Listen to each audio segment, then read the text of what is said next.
Coucou tout le monde et bienvenue sur la chaîne des Philopotes. Dans la vidéo d'aujourd'hui, nous verrons comment tricoter ce gilet à manches pour les nouveau-nés de 0 à 3 mois. Pour cela, vous aurez besoin d'une pelote de 50 grammes, d'une paire d'aiguilles de 3 mm, d'une paire de ciseaux, d'une aiguille à laine et de boutons pression.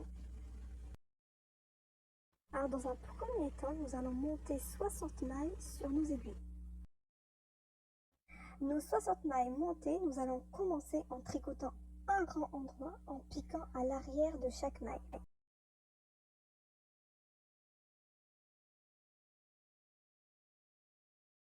Le rang endroit terminé, nous allons continuer en alternant 2 mailles envers, 2 mailles endroit pendant 6 rangs.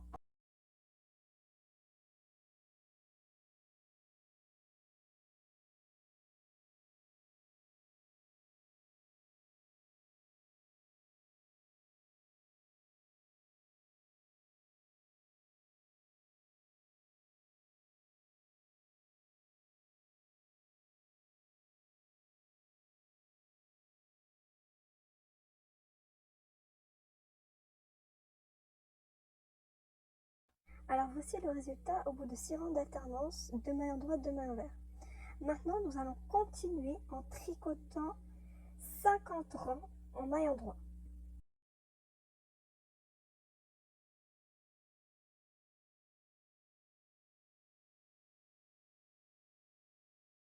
Je vous retrouve donc dans 50 rangs.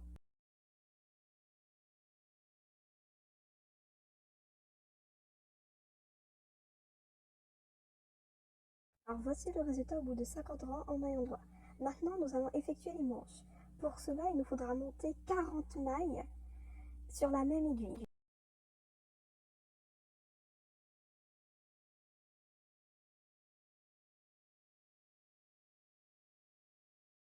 Le montage de nos 40 mailles terminé, maintenant il nous faudra tricoter celle-ci en maille endroit plus les 60 mailles suivantes.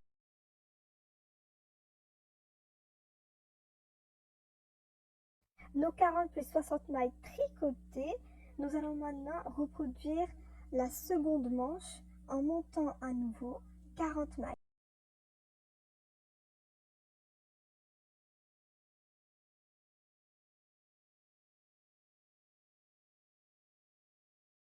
Alors voici ce que vous êtes censé obtenir. Alors 40 mailles d'un côté, 60 mailles au milieu et 40 mailles de l'autre.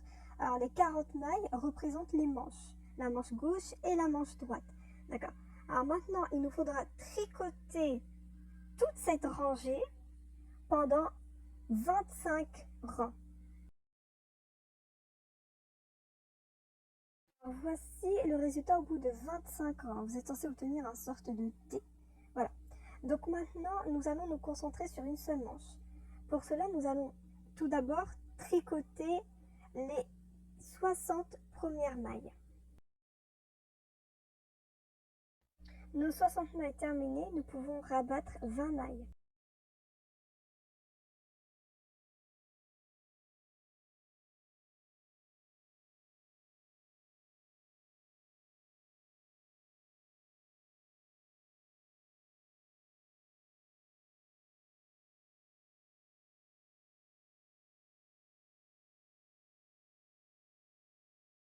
Nos 20 mailles rabattues, nous pouvons continuer en tricotant les 60 mailles suivantes en maille endroit.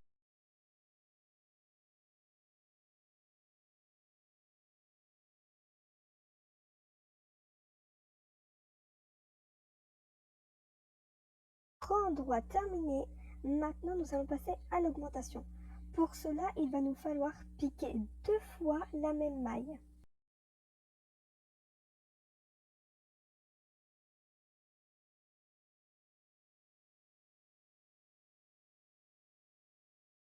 Alors, voici notre maille d'augmentation. Alors, il nous faudra continuer les augmentations un rang sur 2 pendant 25 rangs.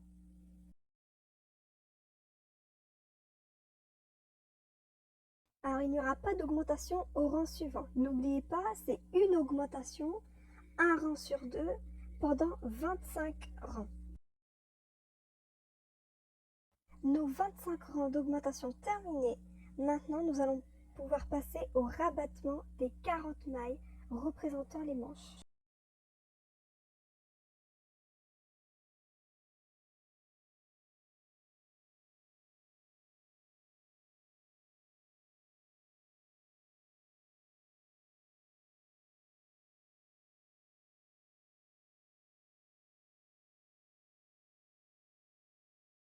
Alors voici ce que cela donne sur notre première manche. Alors il nous faudra continuer l'augmentation, c'est-à-dire une augmentation un rang sur deux, jusqu'à l'obtention de 60 mailles. Alors pour effectuer l'augmentation, c'est toujours la même méthode, c'est-à-dire on pique 2 fois la même maille.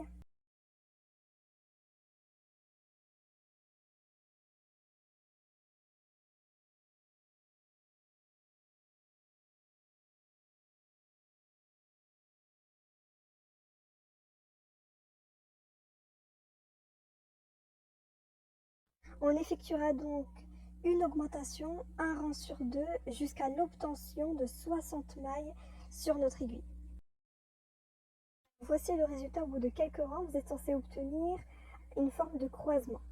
Alors je vous recommande d'effectuer la même chose sur l'autre manche pour éviter que ça soit un peu trop long. D'accord, mais c'est exactement la même méthode. Vous tricotez un rang droit et ensuite vous effectuez une augmentation un rang sur deux pendant 25 rangs. Vous rabattez les 40 mailles qui représentent votre manche et vous continuez exactement de la même manière jusqu'à l'obtention de 60 mailles. Donc en tout, vous êtes censé avoir 60 mailles d'un côté et 60 mailles de l'autre. Voilà. Alors voici le résultat. Vous voyez, ça forme une sorte de croisement.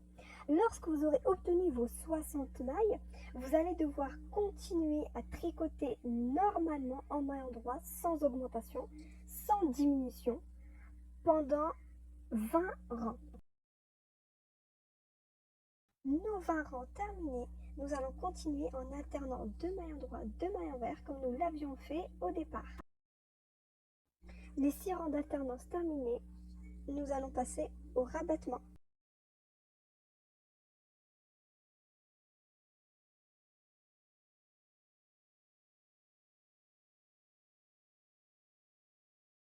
Les mailles rabattues, découpez le fil, insérez-le dans la dernière maille et effectuez les coutures. Cependant, n'oubliez pas d'effectuer la même chose sur l'autre partie.